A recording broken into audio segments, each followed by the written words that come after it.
Hello, everyone, and welcome back. If you're learning English and sometimes feel confused about grammar, you're in the right place. Today, we're going to talk about three small but extremely important English words: have, has, and had. Yes, three tiny words that appear everywhere in English, in conversations, in books, in movies, in emails, and probably even in the messages you send to your friends. And the funny thing is that these words are very common, but many learners still feel unsure about how to use them correctly. Exactly. So today, we're going to break everything down in a simple way.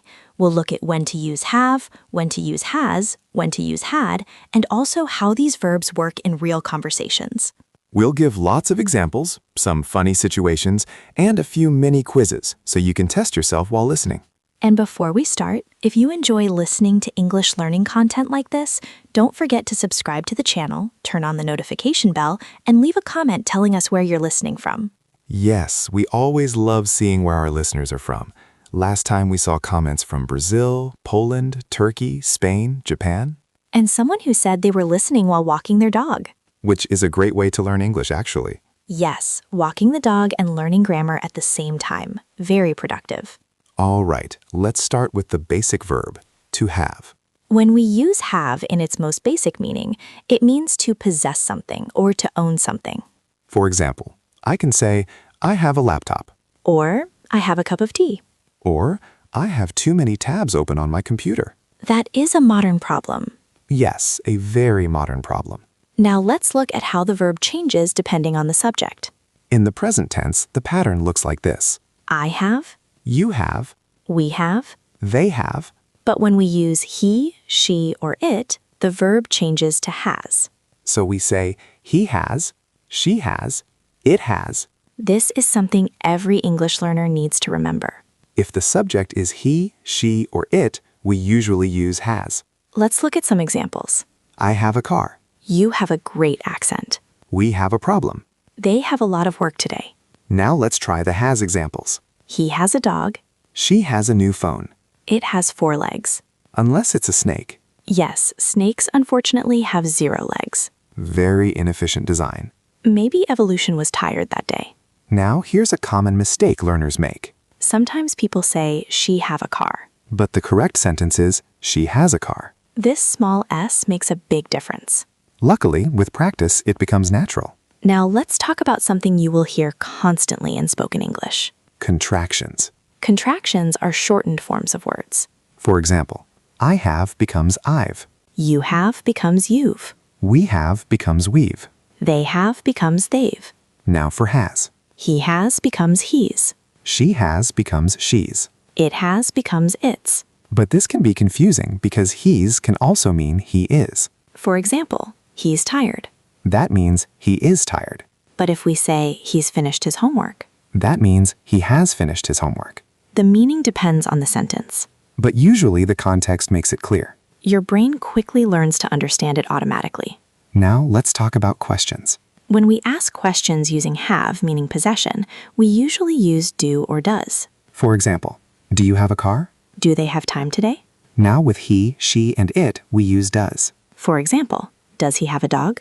Does she have a passport? Notice something interesting here. In the question, we say have, not has. For example, she has a dog. But the question becomes, does she have a dog? The word does carries the grammar. Think of does as doing the grammatical work. Exactly. Does is the hard-working employee of the sentence. Now let's do a quick practice. Choose the correct word, have or has. She blank a new car. The answer is has. They blank a meeting today. The answer is have. He blank 2 brothers. The answer is has. Good job if you got those right. Now let's move into the past. The past form of have and has is had. And here's the good news. Had is used with every subject. I had, You have, he had, she had, we had. they had. No changes, no surprises. English sometimes decides to be friendly. Yes, sometimes. Let's look at some examples. I had a bicycle when I was a child. We had pizza for dinner yesterday. She had a meeting this morning. They had a big problem last week. Now let's talk about something very common in English. Using have in everyday expressions. For example, have breakfast, Have lunch. have dinner, Have coffee. have a shower, Have a nap. Have a conversation. Have fun. English uses have in many daily situations. For example, I have breakfast at 8. Yesterday, I had breakfast at 7. We have meetings on Mondays, Last week, we had 3 meetings. which is too many meetings. There are always too many meetings. Yes, meetings about meetings. Now we're going to talk about one of the most important grammar structures in English. The present perfect. This structure uses have or has plus a past participle. The formula looks like this. Have plus has plus past participle. For example, I have finished my homework. She has visited London. They have watched that movie. The present perfect connects the past with the present. For example, I have lost my keys, This means the keys are still lost now, which is always stressful. especially when you're already late. Another example, she has traveled to Spain. This means at some time in her life she went to Spain. We don't say exactly when. Now let's compare two sentences. Past simple, I visited Paris in 2018.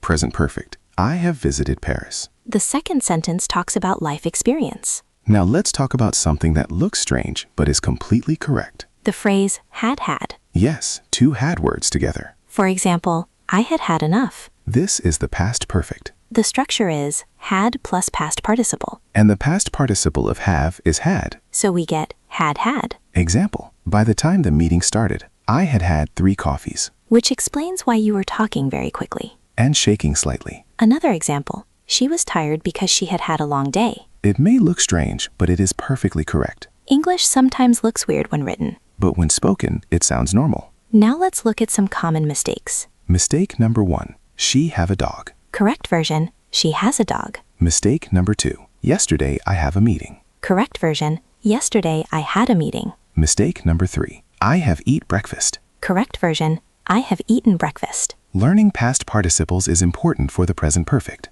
But don't worry if it feels difficult at first. The more you read and listen, the easier it becomes. Your brain slowly learns the patterns. Language learning is like training a muscle, Or like teaching a parrot to repeat sentences. except your brain is smarter than a parrot. Usually. Now let's do a final mini quiz. Choose the correct word.